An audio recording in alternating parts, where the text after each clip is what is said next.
I didn't do that. And I attribute that to childhood trauma. I attribute that to the extreme abuse I went through. And no, I did not tell everybody the extreme abuse I went through. So you had no idea and you did not know that's what you were dealing with.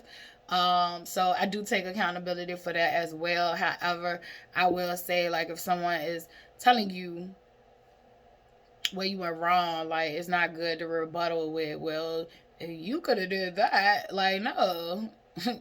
See yourself, like, take accountability for yourself as well, or you could just keep being that person and see where it gets you. But that's just my truth far as like my anger. I don't know, that popped up for me while I was talking, but I would end up, like, having to beg him to go to these groups. I end up sharing. I end up stop going to the group after I shared because I felt guilt for sharing our business. Number one, I felt guilt for. I just felt guilt. Like, I felt immense guilt. I also felt like, oh my gosh, like, I am in an abusive relationship. Like, it scared me. It scared me to have that awakening. I just never thought I'd be that person going through it, and I would stop going to that group, but then things would take a turn for even worse. So it got to the point where he started to deal with extreme paranoia. Literally, he would be the one that was gone all day. He would be the one where I would wake up and he was missing, in the middle of the night, claiming he had went to the store or something. But like, why you ain't say nothing? Like, why you just gone? Like, that's scary. And you had already messed up the trust in the relationship. So now I'm just thinking, like, what you doing?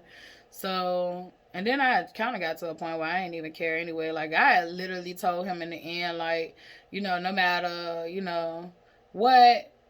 This was before I decided to completely leave. I was just like, no matter what, it looked like we gonna rock with each other regardless. But because we kind of became roommates, like, so, like, we wasn't even like romantically involved as much. Like, I kind of lost respect for him, and I feel like he was out there cheating, and it ain't even no feel like it is proof he was out there cheating.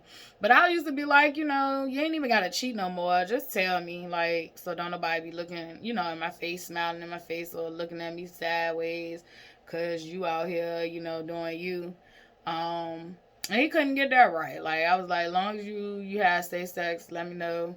And no babies, like, safe sex. Um, he couldn't get that shit right. So I was just like, you know what, whatever. Um, that's how low my self esteem I got. Cause like, I had never wanted to accept a relationship other than monogamy. Um, Definitely, like, if I'm being committed. Now, if you both want to let us be free, like, I feel like fair is fair, but like, nah, you can't sit there and hold me to monogamy and then you ain't being monogamous and you being dishonest. You couldn't even deal with an open relationship. So like, it was just like levels that he was off. But he got paranoid. He was the one leaving in and out the house. He literally got so paranoid that he started setting up cameras in the house. He had, I had already put a camera outside when me and my sister had got into it because I felt like she was childish and she would try to do something to my car. So I wanted proof if she tried to do something. But it never got to that point. But he ended up putting his own stuff up there where it went straight to his app. Like, because when I had the camera, it was like both of us could see it. But when he started getting paranoid, he started changing the cameras where only he could see it. He was hiding cameras in our bedroom. Like, I remember Charlotte would say, she was saying it for like a month straight. She was like, when I come in your room, I feel like we being watched. And I used to like laugh at her, like, what do you mean? Like, she was like, I just feel like we being watched when I come in your room. I don't feel like that when, I'm in my room or when I'm in the living room. I feel like we being watched in your room. And I ignored my child. Like, I don't ignore her no more. Like, because like a month later, she ended up finding that camera. She found the camera. He had hid it in the room, set it up so that he could see the room. And The reason he had a camera in the room was because he thought I was cheating on him. But I felt like he was doing so much dirt that he felt like I was cheating on him. I mean, he accused me of sleeping with his friends, our neighbors, like anything that had a pole, like he felt like I was sleeping with them. And it got to the point where like one night he pulled out a weapon and he went underneath the bed on my side of the bed and started looking for somebody underneath the bed. And I'm like, that's when another moment it was like, look, it was like, if you don't get out of this relationship, like it would be so messed up to die for him thinking you're cheating and you're not cheating. Like, what a way to fucking die. Like, and so like it just literally dawned on me like, you need to go because it's getting serious. And then like he would lay the weapon out all the time and it's like, nah, bruh, you know, my daughter's right here. I'm right here. It's intimidating for me. Like, it should not be left out. It should be somewhere, you know, safe. And it just got scary. Like I said, he would accuse me of his friends. Like, let's say if he talked to one of his friends and his friends so happened to be on 9 Mile, and I said I was going to my storage unit, which was on 9 Mile, because I had storage in the front, in a storage unit.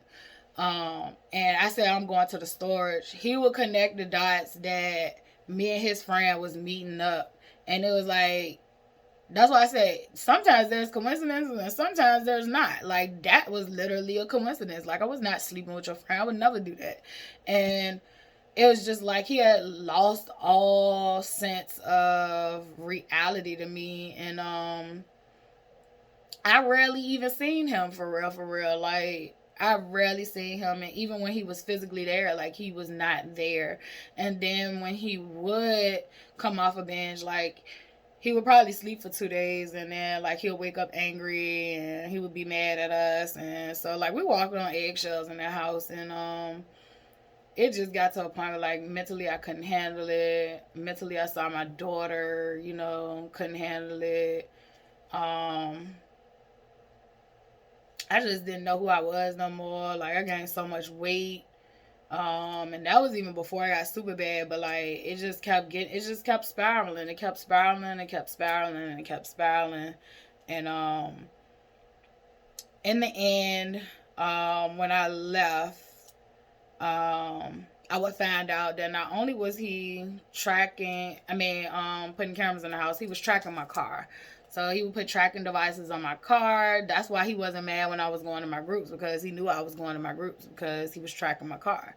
But I didn't know that. I didn't know that until after the fact. He, you know, got caught putting the tracking device on my car. And I kept telling my family, like, I felt like he was stalking me. I felt like he knew where I lived. He would make certain comments. If I went certain places, he would call and say, well, such and such saw you and such. And I'd be like, how the fuck did you? I was like, now there are coincidences, but like, too many coincidences, that's not cool. Like, he knew where I was too many times. Or like, let's say if I spent a few days at home and then I took a trip out of town or something like that, like he would call when he realized like I was not at home and I was going a distance. Like, it just was weird. And I was like, I said he's tracking me. And I used to talk to him just to like, it's like, you know, keeping your enemies close. It felt like, you know, it was better to know what his next move was than to not know. But it would get to a point where he got so possessive that I would have to do no contact, just to protect myself. So he would do things like he would pop up at the place that I moved to, that I lived at, and I felt so unsafe. Like, it's just me and Charlotte. And I left the dogs together. And he wouldn't give me my dog back after Lily passed away. Lily was his dog, but it was all our dogs. Like, that, they felt like both of our kids.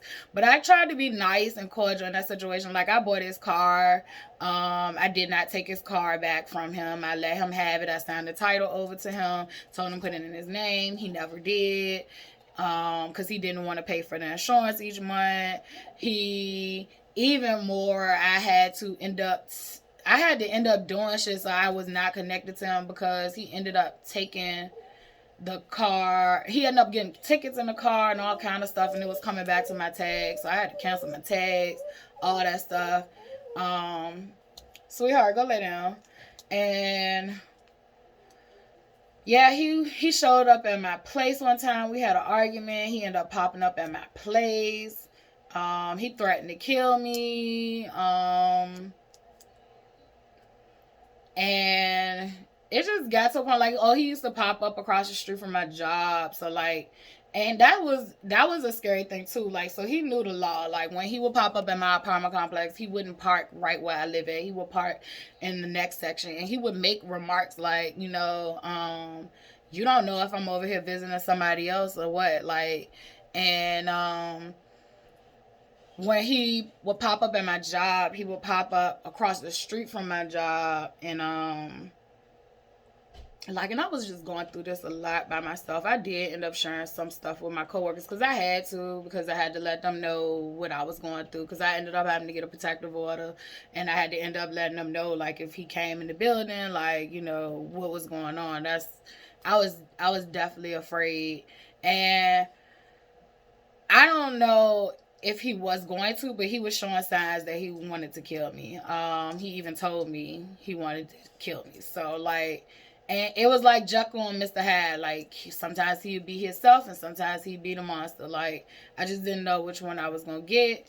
And in his mind, like, every time, like, when he did show those signs of wanting to kill me, it was more like he was mad because he felt like he possessed me. He felt like he owned me, and he felt like I was cheating. And I'm like, bro, we ain't even together no more. Like, I wasn't even cheating when I was with you. Like, we're not together no more. Like, so what are you talking about?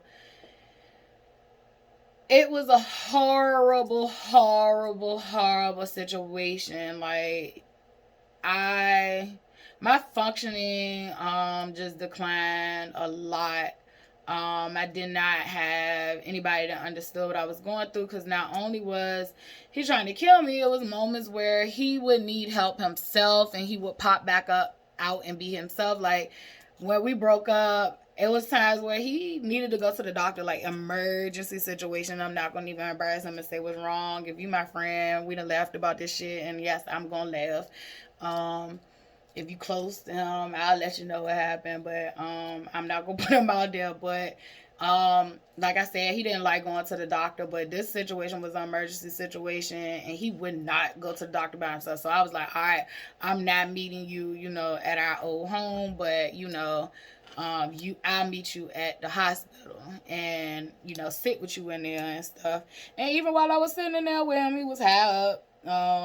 He was talking shit about me to the nurse, and like, even she had to tell him, like, well, y'all ain't together no more. Like, she's still here helping you get help. Like, you really needed help. Like, you should be thanking her. And so, like, it just got to a point where, like, I chose me over him, and that's that. The week before he died, like, he told me he was sick. So, but I told him call 911. We got into a big argument because he felt like I didn't care about him no more, which I did care about him. I cared about him all the way till he passed, even to now. Like, however, I had made a choice in my head that I was no longer gonna put him. I even sent a text message out to him that basically said, I don't care if it's my job, I don't care if it's my mom, I don't care who it is. From here on, like, I'm not, no matter what the relationship is, I'm not putting nobody before myself. I think I even said my kid. I can't remember, but I think I even said my kid, like, I'm not gonna let nobody tear me down. I'm not gonna put nobody before I put myself. Because I had worked all day. I had got off late. And then I had to come home and work at 7 o'clock on Zoom. Cause that's just how my job was set up. Like we had different kind of hours. Like, but that particular day I didn't time adjust. I worked late. I didn't get home till probably like 6:30. Cause if I got off at 5, like it was traffic, and then I had to go to the store, get us something to eat. So I had to stop at Publix, and then I had to come home, and then I had to get on a call and go to work for another hour. So, like, I just was tired and drained. I didn't feel like that shit. Like, I didn't feel like arguing. I didn't feel like none of it. And I just was done. Like, I'm just, like, tired. I'm just, like, my job was draining me. Like I said, I wasn't time adjusting. I'm working overtime. I was not getting paid. Just all that stuff. It was in the way. Trying to be too nice, trying to be helpful, helping people that didn't deserve my help, helping people who didn't even recognize that I was helping them. So like I just was over it with everybody and everything, and I felt like I ate my words. Because I even, like I said, I had my own business that I had started, and I was working on that in my extra spare time. Like I really was doing a whole lot again, distracting, but also I was trying to prepare for myself and Charlotte, because I had came to a realization that these 3 degrees are not gonna get me where I'm trying to go. Like working full time for a company is not gonna get me where I want to go. It does get some people where they want to go, but it wasn't getting me where I wanted to go. And me not having a backbone too don't get me where I wanted to go. So like when I woke up to a person who was, it was weird. It was a person who was finally feeling. I finally was feeling. I didn't even feel completely safe to feel, but I finally was feeling. So when he passed, I woke up to that person like, you finally can feel, you finally can like, you don't got to be so like bracing yourself, waiting for the shoe to drop. And, but I also woke up to who can I trust? I also woke up to who am I? Like, who the fuck is she? Who are you? Like I said, I couldn't trust myself. I also woke up to old habits. Like, even though I was in this messed up state, I tried to go back to work immediately. I tried. However, I did have nice supervisors that told me, like, take some time. But I was trying to meet expectations of I should go back to work. No, I shouldn't have. I had been through 11 years of trauma. Like, I did not need to go back to work. That was another thing he did, too. This kind of goes into financial abuse and just that power struggle. Like, I remember one time I had left my phone at home. And he was gone. He wasn't at home. And he got back home, and I wasn't there. I forgot what I was doing, but Charlotte was with me. I forgot, like, I cannot even remember, but I left the phone at home. And when he called, he couldn't get me. But Charlotte had her phone, right? So when he called Charlotte's phone, I answered, and he going off at me, like, why the fuck you ain't answering your phone, and blah, blah, blah. And I'm like, wondering who the heck is he talking to? Like, that's just how much of like his character changed. Like he was not him at the end. And I'm like just sitting there like in disbelief, like, you talking to me like this. He said like, I don't know who you think you playing with. Like, I'm gonna cut your phone off, because my phone was in his name. And I had that phone number before I met him. I've just always switched the phone to different carriers, like, but I had that phone before I met him, like, that phone number, and, like, he literally was about to cut my phone off, and I'm trying to explain to him, like, I must have left my phone at home, because my phone not ringing, and I don't have my phone with me, so I can't find my phone, like, but that's just how stressed out I am. Like, I'm just not even trying to argue. I'm just trying to tell him, like, hey, look, my phone at home, but he ain't hearing nothing. So this nigga literally got on the phone with the phone company and tried to cut my phone off. And they told him that if he would have cut the phone off or something, like, I would have lost my number. If he would have took the phone off the plan. I would have lost my number. So he was like, he ended up not doing it. But the sheer fact that you took your power and tried to abuse it was the sheer fact that, like, you ain't had to worry about pulling that one on me ever again. I remember calling my mom and was like, because when I was with him, like, my credit was shot. Every time he get locked up, my credit would go up. Like, my credit would go up. Even when I left in 2022, my credit went up 90 something points and it was less than 6 months of me being by myself. My credit went all the way up. So when I was with him, my credit stayed depleted. So I called my mom and I was like, you know what? Like, can you get a phone in your name? Get my phone in your name. I want to transfer my phone. I'll pay the bill. And she was like, yeah. And basically, like, that's another form of, like, that's abuse. That's financial abuse. Like, you taking advantage of your power. And granted, he did used to pay the phone bill, but, like, I didn't do anything. Like, you get to leave the house and don't say nothing. Like, I left the house and I actually probably had plans. I was the mature one in the situation. I literally probably had something already planned that I probably already told him about, and he just forgot and kirked out on me.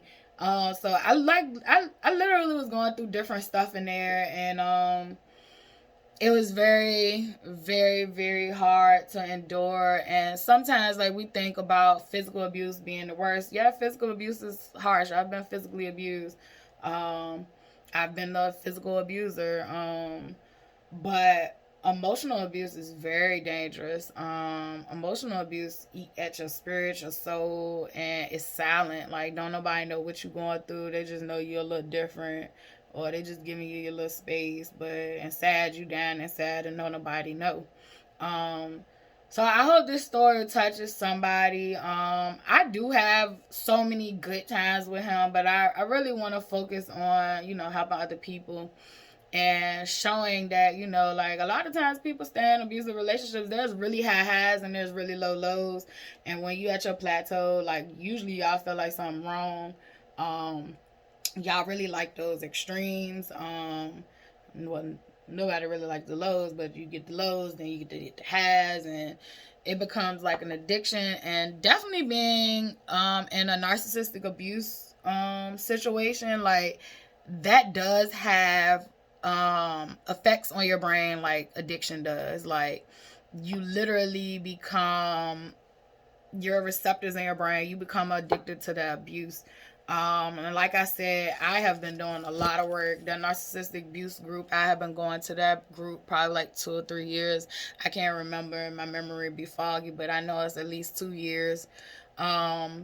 I would meet some awesome people. Some awesome people would help me, move and get out of that situation. And I just knew when I was leaving that I was supposed to leave, because everything aligned for me to leave. Like, every roadblock that tried to come up, like, God said, whoop, whoop, whoop. Like, it would be something or somebody would come in and just clear the path for me. And that's exactly what I'm going through right now. Like, I am going to say this, and I'm going to say this loud and clear. Like, I feel so protected by God right now.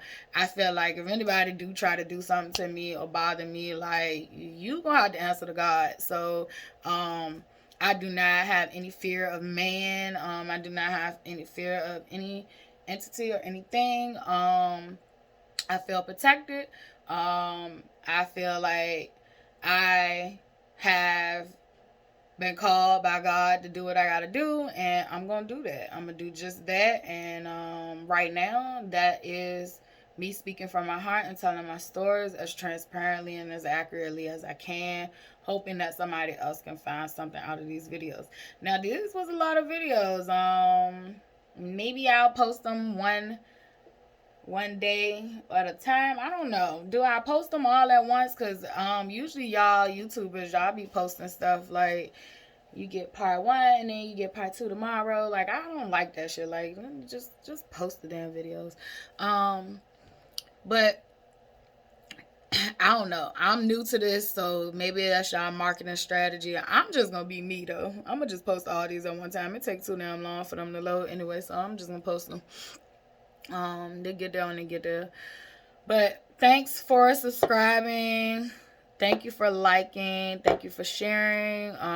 Please share these videos with anybody you know that's going through this situation, or that you know could just use, these videos in general. Share them with anybody and everyone. That's why I put it out here to the world, so that it could find whoever it needs to find.